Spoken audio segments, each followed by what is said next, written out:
Bismillahirrahmanirrahim. Mehriban ve bağışlayan Allah'ın adıyla ve yadıyla. Cobran Xəlil Cobrana bir baxışığın 5-ci hissəsini başlayırıq. Siz əziz izləyicilərə salam deyirəm. Salamatçılıq arzulayıram. Biz Təlaüdarı Heyran kitabından bir para nağıllar sizlərə oxurduq. Bu hissədə tənqidçilərin nağılını oxuyacağım sizə. Deyir, bir gün bir musafir var idi. Atına minmişdi. Bu yol gedirdi. Səfərini atla qabağa aparırdı. Məsrində bir gün bir karvansaraya yetişir. Atdan düşür. Atını karvansaranın qabağında olan bir ağaca bağlayır. Niyə ki, gecənin məsumiyyətinə, ismətinə, bütün adamların təmizliyinə,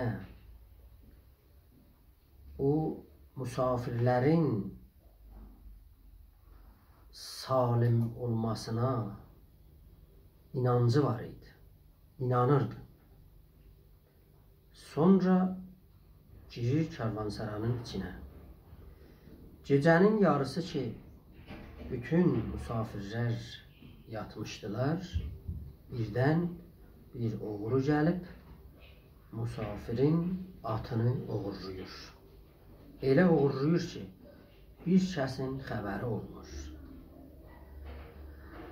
Səhər çağı o musafir yerindən qalxıb tez gedir ora ki, atı bağlamışdı. Amma atı tapanmır. Çox axtarır. O yanı, bu yanı. Baxır, görür ki, atını oğru çalıb. O gecəsi oğru atını aparıb. Atın getməsindən çoxlu bu təəssüflər yeyir. Narahat olur. Amma onun qüssəsi təkcə atın getməsindən deyildi. Çoxlu qüssəsi buna görə idi ki, necə ola bilər millət içində adamlar olsun ki, oğurluğa əl vırsın. O zaman ki, yoldaşları gəlirlər, baxırlar, görürlər ki, bunun atı gedib, bir və bir gəlib bunu tənqid edirlər.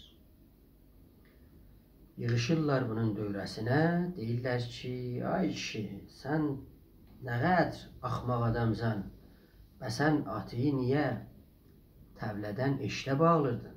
Gətirib içəridə təvlədə bağlayardın. İkincisi deyir ki, mən təəccübdəyəm. O zaman ki, sən bunu eşdə bağlayırdın, hələ tutaq eşdə bağlayırdın, ağaca bağlayırdın. Bunu ipini bir möhkəm bağlayardın, bir 2 dənə izafə bir buna düyün vurardın. Çox belə cahil, qafil adamsan. Üçüncüsü deyir ki, sən məyər bilmirsən, bir adam dənizə sarı səfərə çıxsa, o da atla çıxsa, təhdən bu axmaqçılıqdır, bilməməzçilikdir. Ayrı şeylə dənizə çıxarlar səfəri. Dördüncüsü deyir ki,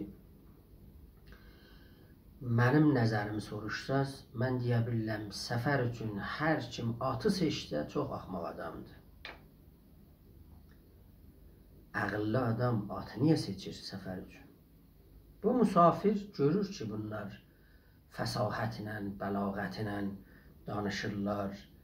Heç bir-birlərinə fürsət vermirlər, amanı zamana vermirlər, nəsihət edirlər. Bu at minəni, bu musafiri tənqid edirlər.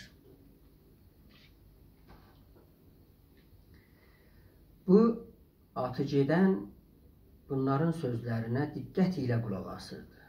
Sonra deyir ki, ey yoldaşlar, o zaman ki, mənim atım oğurlandı, siz sözüyüz danışıqda bəlağətin, fəsahətin düz ovucunda, zirvəsində idi.